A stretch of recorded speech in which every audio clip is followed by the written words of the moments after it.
Orion is getting ready to launch.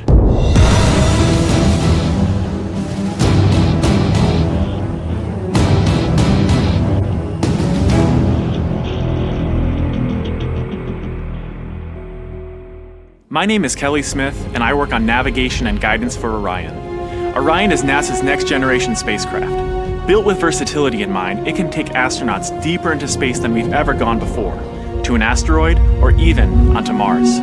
For these missions, Orion has to be one tough spacecraft, withstanding high speeds, searing temperatures, and extreme radiation. Before we can send astronauts into space on Orion, we have to test all of its systems. And there's only one way to know if we got it right: fly it in space. For Orion's first flight, no astronauts will be aboard.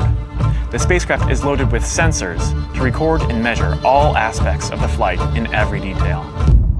It all begins with launch aboard a Delta IV Heavy rocket.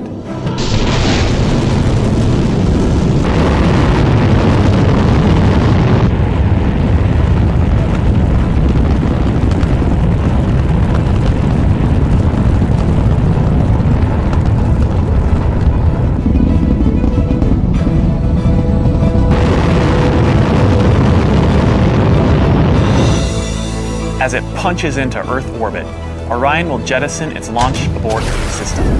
The abort system is a safety feature designed to pull Orion and its crew out of danger if there were a problem with the rocket during ascent. Orion's journey is just beginning. As the spacecraft and the upper stage begin their first lap around Earth, Mission Control in Houston is monitoring the progress of the flight. Orion's over 100 miles up and going about 17,000 miles per hour. Just as it passes over the Indian Ocean, we lose communication.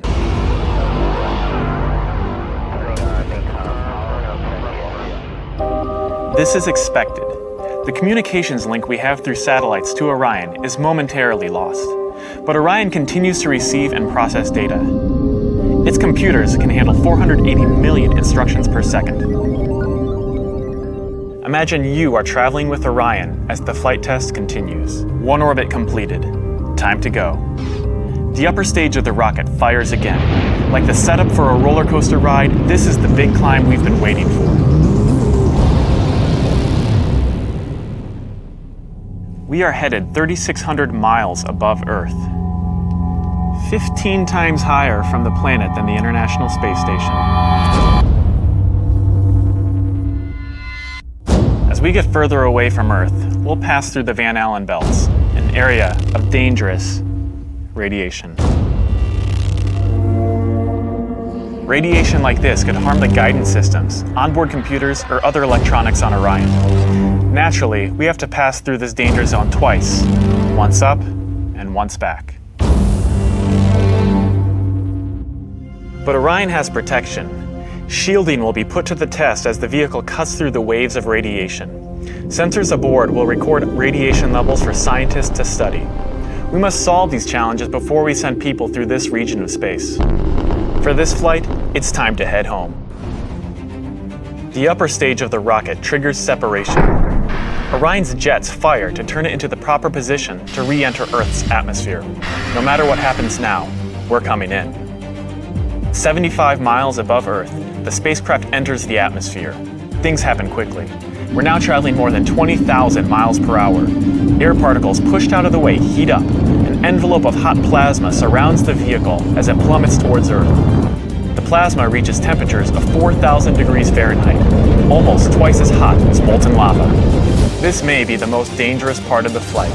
Mission Control is monitoring all the data from the spacecraft, and then we lose communication again.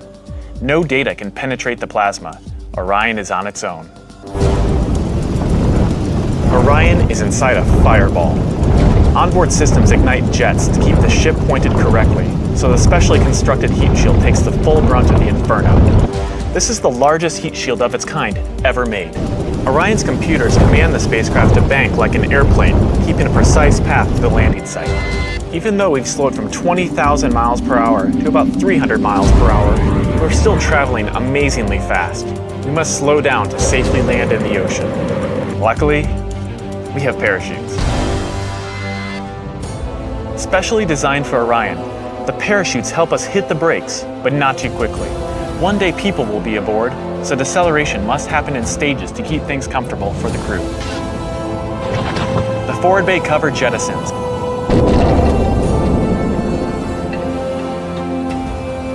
Two drogue chutes deploy and slow the returning spacecraft down to 175 miles per hour.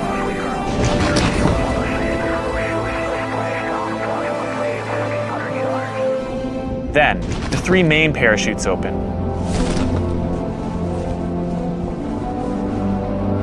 Once fully engaged, this canopy would cover an American football field. It takes parachutes this size and strength to slow our descent to 20 miles per hour, and then splashdown. For this first flight, we won't have astronauts inside, but we still have some very precious cargo. The flight data from this mission is stored inside the Orion spacecraft. While our flight might be over, there is still a lot of work to do. Onboard sensors recorded every detail, from launch to flying in space, to re-entry to landing.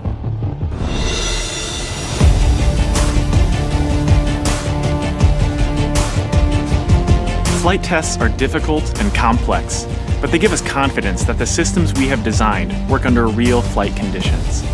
It's great to be a part of this first spaceflight for Orion, and we're looking forward to beginning a new chapter in human space exploration.